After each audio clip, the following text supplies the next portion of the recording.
Reservation ವಿರೋಧಿಗಳು, schedule ಕಾಸ್ಟ್ಗೆ reservation ಕೊಡಬಾರ್ದು ಅನ್ನತಕ್ಕಂಥ ಗುಂಪಿನಲ್ಲಿ ನೀವೊಬ್ಬರು. ಈಗ ನಮಗೆ ಈ ಬುದ್ಧಿ ಹೇಳೋದು ಅಷ್ಟು ಸರಿಯಲ್ಲ. ಅವ್ರು ತಿಳ್ಕೋಬೇಕು, ಸರಿಯಾಗಿ ಇದನ್ನು ಇದ್ರ ಕಡೆ ಗಮನ ಕೊಟ್ಟು ಇಂಥ ಸ್ಟೇಟ್ಮೆಂಟ್ಗಳನ್ನು ಕೊಡಬೇಕು. ಅದಕ್ಕೆ ಇವತ್ತೇನಾಗಿದೆ, ಇದು ಸೆನ್ಸಸ್ನಲ್ಲೇ ಇದನ್ನು ಮಾಡಬೇಕನ್ನೋದು ಇದು ಒಳ್ಳೆಯ ಸ್ಟೆಪ್ ಇದೆ. ಆದರೆ ಇದು ಬೇಗನೆ ಆಗಬೇಕು. ಒಂದು, ತೋರಿಕೆಗಿರಬಾರ್ದು. ಎರಡು, ಮೂರನೇದಾಗಿ ಎಕನಾಮಿಕ್ ಮತ್ತು ಎಜುಕೇಷನಲ್ ಸರ್ವೆ ಪರ್ಫೆಕ್ಟ್ ಆಗಿ ಎಲ್ಲ ಜನರಿಗೆ ಸಮಾಧಾನ ತರ್ತಕ್ಕಂಥ ರೀತಿಯಲ್ಲಿ ಇದು ಆಗಬೇಕು ಅಂತಕ್ಕಂಥದ್ದೇ ಅನಿಸಿಕೆ ನಮ್ಮದಿದೆ. ಇದನ್ನು ನಾನು ಇನ್ನೂ ಕೂಡ ವೆಲ್ಕಮ್ ಮಾಡಿದ್ದೇನೆ ಮತ್ತು ರಾಹುಲ್ ಗಾಂಧಿಯವರು ಕೂಡ ಇದನ್ನು ವೆಲ್ಕಮ್ ಮಾಡಿದ್ದಾರೆ. ಅದಕ್ಕಾಗಿ ಇದು ಆದಷ್ಟು ಬೇಗನೆ ಮುಂದುವರಿಬೇಕು. ಮತ್ತು ಈಗೇನು ಬರೇ ಒಂದು 550 ಕೋಟಿ ರೂಪಾಯಿ ಇದಕ್ಕೆ ಸರ್ವೆಗೆ ಇಟ್ಟಿದ್ದಾರೆ, ಅದನ್ನು ಎದಕ್ಕೂ ಸಾಲೋದಿಲ್ಲ. ಅದು ಸುಮ್ಮನೆ ಒಂದು ನಾಮಿನಲ್ ಟೋಕನ್ ಗ್ರಾಂಟ್ ಇಟ್ಟಿದ್ದಾರೆ. ಈಗ ಇದಕ್ಕೆ ಹೆಚ್ಚಿನ ಅಲಾಟ್ಮೆಂಟ್ ಮಾಡಿ ಟೈಮ್ ಲಿಮಿಟ್ ಕೊಡಬೇಕು.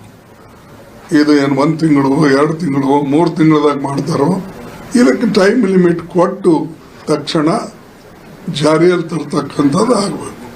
ಜಾತಿ ಗಣತಿ ಮಾಡೋದೇ ಮಹಾಪರಾಧ ಅನ್ನೋ ತರದಲ್ಲಿ ಬಿಜೆಪಿ ಮಾತನಾಡ್ತಾ ಇದ್ರು. ಸ್ಟೇಟ್ ಅಲ್ಲಿ ಕೂಡ ಇರೋ ಜಾತಿ ಗಣತಿನ ತರದಿಕ್ಕೆ ಹೊರಟಾಗ ಜಾತಿಗಳ ನಡುವೆ ಸಂಘರ್ಷ ಉಂಟು ಮಾಡ್ತಾ ಇದೆ ಕಾಂಗ್ರೆಸ್ ಅನ್ನೋ ತರದಲ್ಲಿ ಮಾತನಾಡ್ತಾ ಇದ್ರು. ಅದು ನೀವು ತಿಳ್ಕೊಳ್ಬೇಕು. ನೀವೇನ್ ಮಾಡ್ತೀರಿ, ಪ್ರೆಸ್ಸು ಅವ್ರು ಹೇಳಿದ್ದ ಹೈಲೈಟ್ ಮಾಡ್ತೀರಿ, ನಾವು ಹೇಳಿದ್ದನ್ನ ಅದಕ್ಕೆ ಮೊದಲಿಂದ ಇದಕ್ಕೆ ನೆಗ್ಲೆಕ್ಟ್ ಮಾಡ್ಕೋತಾನೆ ಬಹಳಷ್ಟು ಪತ್ರಿಕೆಗಳು ಬಂದು. ಬಟ್ ನಾ ಏನು ಅದ್ರ ಬಗ್ಗೆ ಹೇಳಕ್ ಹೋಗೋದಿಲ್ಲ. ಈವನ್ ನಿನ್ನೆ ನಾವೇನು ಬೈಟ್ ಕೊಟ್ಟಿದ್ದೇವೆ ಅದು ಎಲ್ಲಿ ಕೂಡ ನಾನು ನೋಡಲಿಲ್ಲಪ್ಪ, ಅಂತ ಒಂದು ಪರಿಣಾಮಕಾರಿಯಾಗಿ ಪತ್ರಿಕೆಯಲ್ಲಿ ಬರಲಿಲ್ಲ ಅಂಥೇಳಿ ನಾನು ಪತ್ರಿಕೆದವ್ರಿಗೆ ಟೀಕೆ ಮಾಡೋಕ್ಕೆ ಹೋಗೋದಿಲ್ಲ. ಅವ್ರಿಗೆ ಸ್ವಾತಂತ್ರ್ಯ ಇದೆ, ಬರೀಬಹುದು ಬರೀದೇ ಇರಬಹುದು, ಅವ್ರ ಮಾಲೀಕರು ನಮ್ಮ ಪರ ಇರಬಹುದು ಅಥವಾ ಇರದೇ ಇರಬಹುದು. ಬಟ್ ನನಗೇನೆಂದರೆ ಒಂದು ಒಳ್ಳೆ ಕೆಲಸ ಆಗಿದ್ದನ್ನು ಅಪ್ರಿಸಿಯೇಟ್ ಮಾಡ್ತಕ್ಕಂಥದ್ದು ನಮ್ಮ ಸ್ವಭಾವ ಇದೆ. ಬಟ್ ಈ ಹೆಸರಿನಲ್ಲಿ ಅನ್ಯಾಯ ಆಗಬಾರ್ದು. ಆದಷ್ಟು ಬೇಗನೆ ಇದನ್ನು ಸರಿಪಡಿಸ್ಕೊಳ್ಬೇಕು. ಮೊದಲಿಂದ ಭಾವನೆ ಅವ್ರದ್ದೇನಿತ್ತು, ನಮಗೆ ಟೀಕೆ ಮಾಡ್ತಿದ್ರು. ಕಾಂಗ್ರೆಸ್ದವರು ಯಾವತ್ತು ದೇಶಕ್ಕೆ ಡಿವೈಡ್ ಮಾಡಕ್ಕೆ ಹೊಂಟಿದ್ದಾರೆ, ಧರ್ಮಕ್ಕೆ ಡಿವೈಡ್ ಮಾಡಕ್ಕೆ ಹೋಗ್ತಾರೆ, ಜಾತಿಯಲ್ಲಿ ಜಗಳ ಸಂಘರ್ಷ ಮಾಡಕ್ಕೆ ಶುರು ಹೊಂಟಿದೆ. ಅಂದ್ರೆ ನಾವು ಕೇಳಿದಾಗ ಸಂಘರ್ಷದ ಹಾದಿ ಹಿಡಿದಿದ್ದಾರೆ ಅಂತ ಹೇಳ್ತಾರೆ. ಅವರು ಮಾಡುವಾಗ ಇದನ್ನು ನಾವು ದೇಶಕ್ಕಾಗಿ ಒಳ್ಳೇದಕ್ಕಾಗಿ ಮಾಡ್ತಾ ಇದ್ದೇವೆ. ನೆಹರು ಅವ್ರು ಅಪೋಸ್ ಮಾಡಿದ್ರು, ಅವ್ರು ಅಪೋಸ್ ಅರೆ ನಾವು ಹೇಳಿದ್ದೆ ನೀವು ಅಪೋಸ್ ಮಾಡಿರಿ. ಒಂದು 75-80 ವರ್ಷದ ಕಥೆ ಈಗ ಹೇಳಿದ್ರೆ this is not good. They should realise. ರಾಜ್ಯ ಸರ್ಕಾರದ ಜಾತಿ ಗಣತಿ ವರದಿ ಮಹತ್ವ ಕಳ್ಕೊಂತ ಅಂತ ಡಿಪೆಂಡ್ಸ್ ಆನ್ ದಟ್. ಇದು ಏನು ಸಾಧ್ಯತೆ ಇದಕ್ಕೆ ಬೇಕು ಅಂತ ತೊಳ್ತಾರೆ. ಅವ್ರೇನು ಸೆಂಟ್ರಲ್ ಗವರ್ಮೆಂಟ್ ಮಾಡಬೇಕು ಅದು ಮಾಡ್ತಾರೆ. ಈ ವಿಚಾರದಲ್ಲಿ ಏನ್ ಡೈರೆಕ್ಷನ್ ಕೊಡ್ತೀವಿ ಸೆಂಟ್ರಲ್? ಈಗ ಕ್ಯಾಬಿನೆಟ್ ಅಲ್ಲಿ ಅವರು ಡಿಸಿಷನ್ ಮಾಡಬೇಕು ಅಂತ ಹೊರಟಿದೆ ಸ್ಟೇಟ್ ಗೌರ್ಮೆಂಟ್. ಡೈರೆಕ್ಷನ್ ನಾನು ಕೊಡಂಗಿಲ್ಲ, ಅದು ಸ್ಟೇಟ್ ಗೌರ್ಮೆಂಟ್ ನಿರ್ಣಯ. ನನ್ನ ಪಕ್ಷದಲ್ಲಿ ಅನೇಕ ನಾವು ಎಲ್ಲ ಕಡೆ ಎಲ್ಲಿ ಅಪೋಸಿಷನ್ದಲ್ಲಿದ್ದೇವೆ, ರೂಲಿಂಗ್ನಲ್ಲಿದ್ದೇವೆ. ನಮ್ಮದೆಲ್ಲ ಸೆಂಟ್ರಲ್ ಗೌರ್ಮೆಂಟ್ ಏನು ಇವತ್ತು ನಿರ್ಣಯ ತಗೊಂಡಿದೆ ಅದನ್ನು ನಾವು ಹೇಳಿದ್ದೇವೆ. ಪ್ರತಿಯೊಂದು ಸ್ಟೇಟ್ಗೆ ನಾನು ಸ್ಟೇಟ್ಮೆಂಟ್ ಕೊಟ್ಕೊಂಡು ಹೋಗಲ್ಲ. ವಿರೋಧ ಇದೆ. 10 ವರ್ಷದ ಜಾತಿ ಅರೆ ಈಗ ಸೆಂಟ್ರಲ್ ಗವರ್ಮೆಂಟ್ ಮಾಡಿದ್ದು ನಾನು ಹೇಳತ್ತೀನಿ, ಹಳೆ ವರದಿ ಹೊಸ ವರದಿ ಅದು ಅವ್ರಿಗೆ. ಅರೆ ನನ್ನ ಪಕ್ಷ ಇದ್ರೆ ಹೋಗಿ ಸಿದ್ದರಾಮಯ್ಯ ಕೇಳಿ, ನನಗೆ ಬೇಡ. OBC ಅಹಿಂದ ಸಮುದಾಯದ ಮತ ಬ್ಯಾಂಕ್ ಒಡೆದೋಗುತ್ತೆ ಅನ್ನೋ ಕಾರಣಕ್ಕೆ ಭಯಕ್ಕೆ ಮಾಡಿದಾರ ಅಂತ ಸರ್. ಈಗ ನಾನು ಅದ್ರ ಬಗ್ಗೆ ಮಾತಾಡೋದಿಲ್ಲ. ಯಾವುದು ಒಳ್ಳೇದಿದೆ ಅದಕ್ಕೆ ನಾವು ಸ್ವೀಕಾರ ಮಾಡ್ತೇವೆ.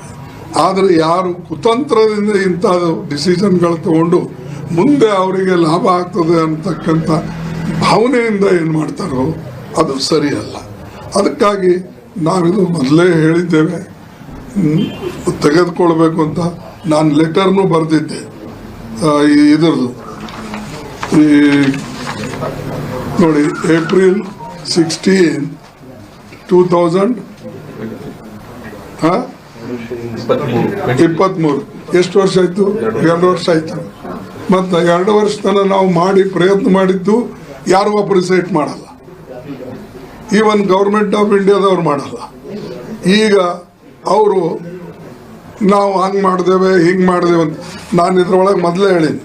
I would also like to point out that the regular decennial census was to be carried out in 2021, but it has not yet been conducted. We demand that it be done immediately and that a comprehensive caste census be made its integral part. ಈಗ ಇದಕ್ಕಿನ್ನ precaution ನಮ್ಮ party ಏನು ತಗೊಳ್ಬೋದು, ನಾನು as A leader ಆಗಿ opposition leader ಆಗಿ ಏನು ಮಾಡಬೇಕು ಅದನ್ನು ನಾವು ಮಾಡಿದ್ದೇವೆ. ಅದಕ್ಕೆ ಇದು ದೇಶದ ಜನರಿಗೆ ಬಿಟ್ಟಿದ್ದು. ಈಗ ಅವರು ದೇಶದ ಜನ ಇದ್ರದ್ದು ಯಾಕೆ ಉಪಯೋಗ ಮಾಡ್ಕೊಳ್ತಾರೆ. ಇದು ನಿಜವಾಗ್ಲೂ ಪ್ರಾಮಾಣಿಕವಾಗಿ ಇಂಪ್ಲಿಮೆಂಟೇಷನ್ ಮಾಡಬೇಕು ಅನ್ನೋ ಕಾರಣಕ್ಕಾಗಿ ನಿರ್ಧಾರ ಆಗಿದೆಯೋ ಅಥವಾ ಬಿಹಾರ UP ಎಲೆಕ್ಷನ್ ಕಾರಣಕ್ಕಾಗಿ ನಿರ್ಧಾರ ಮಾಡಿ ಆ ಥರದ ಅನುಮಾನಗಳಿದೆಯಾ ಸರ್ ತಮಗೆ? ನೋಡಿ, ಪ್ರತಿಯೊಂದಕ್ಕೆ ನಾನು ಅನುಮಾನ ಮಾಡಕ್ಕೆ ಹೋಗೋದಿಲ್ಲ. ಯಾಕಂದ್ರೆ ನನಗೆ ಬೇಕು ಕೆಲಸ. ನಿಮಗೆ ಗೊತ್ತಿರ್ಬೋದು, ನಮ್ಮ ಕಲ್ಯಾಣ ಕರ್ನಾಟಕಕ್ಕೆ ಆರ್ಟಿಕಲ್ 371J ಬೇಕಾಗಿತ್ತು. ನಾ ಎಲ್ಲಾರ ಹಿಂಗೆ ಪ್ರಚಾರ ಮಾಡಿ ನಿಮ್ಗೆ ಹೇಳಿ ಮಾಡಿಸಿದ್ದೇವ.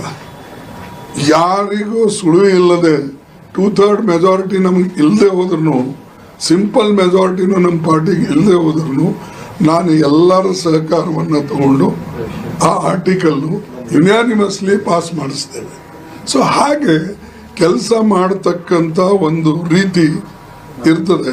ಯಶಸ್ಸು ಆಗಬೇಕು ಅಂಥೇಳಿ ನೀವು ಮನಸ್ಸಿನಲ್ಲಿದ್ದರೆ ಮಾಡ್ತೀರಿ. ಆದರೆ ಟೀಕೆ ನೇರುಗೆ ಹಿಡ್ಕೊಂಡು ಟೀಕೆ ಮಾಡ್ತಾರೆ. ಇವರೆಲ್ಲ ಹುಟ್ಟಿದಿಲ್ಲ ಅವಾಗ. ನೇರು ಟೀಕೆ ಈಗ ಮಾಡ್ತಾರೆ. ದೇಶ ಯಾವ ಪರಿಸ್ಥಿತಿಯಲ್ಲಿತ್ತು, ಹೇಗಿತ್ತು, ಬ್ರಿಟಿಷರು ಯಾವ ರೀತಿಯಾಗಿ ಬಿಟ್ಟು ಹೋಗಿದ್ರು, ಇದು ತಿಳ್ಕೊಳ್ಳಾರ್ದೆ ಇವ್ರು ಕಂಪೇರ್ ಮಾಡ್ತಾರೆ.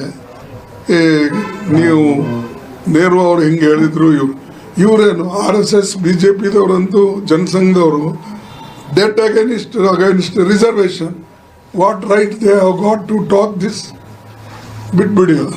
Okay, thank you. ಸರ್, ಈಗ ಪಾಕ್ ಜೊತೆ ಯುದ್ಧ ಸನ್ನಿವೇಶ ಕ್ರಿಯೇಟ್ ಆಗಿದೆ. ಇಂಥ ಸಂದರ್ಭದಲ್ಲಿ ತರಾತುರಿಯಲ್ಲಿ ಇದನ್ನ ತರುವಂತ ಅವಶ್ಯಕತೆ ಏನಿತ್ತು ಅಂತ ಹೇಳಿ ಚರ್ಚೆಗಳು ಶುರುವಾಗಿದೆ ಸರ್. ನನಗೆ ಗೊತ್ತಿಲ್ಲ ಯಾರು ಚರ್ಚೆ ಮಾಡ್ಯಾರೋ, ನನ್ನ ನೋಟಿಸ್ಗೆ ಬಂದಿಲ್ಲ.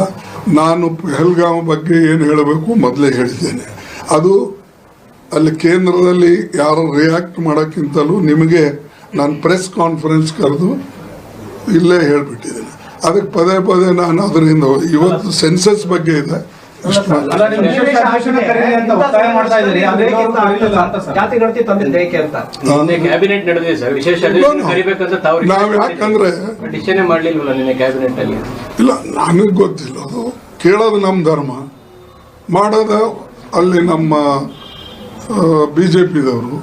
ಈಗ BJPದವರು ಆ ನಿರ್ಣಯ ತಗೊಂಡಿದ್ದಾರೆ. ನಮಗೆ ಈ ನಿರ್ಣಯ ಬೇಕು. ಯಾಕಂದ್ರೆ ಪಾರ್ಲಿಮೆಂಟ್ ಬಂದರೆ ಅನೇಕ ವಿಷಯಗಳನ್ನು ಚರ್ಚೆ ಮಾಡೋಕ್ಕಾಗ್ತದೆ. ಸಲಹೆ ಕೊಡ್ತಾರೆ ಬೇರೆ ಬೇರೆ ಪಾರ್ಟಿಯವರು ಕೂಡ. ಅದಕ್ಕಾಗಿ ನಾವು ಅದನ್ನು ಕೇಳಿದ್ದೇವೆ, ಎಲ್ಲ ಪಾರ್ಟಿಯವರು ಕೇಳಿದ್ದಾರೆ. ಅದಕ್ಕಾಗಿ ಅದು ಅವಶ್ಯ ಇದೆ. ನಾನು ಫರ್ದರ್ ಡಿಮ್ಯಾಂಡ್ ಮಾಡ್ತಾ ಇದ್ದೀನಿ.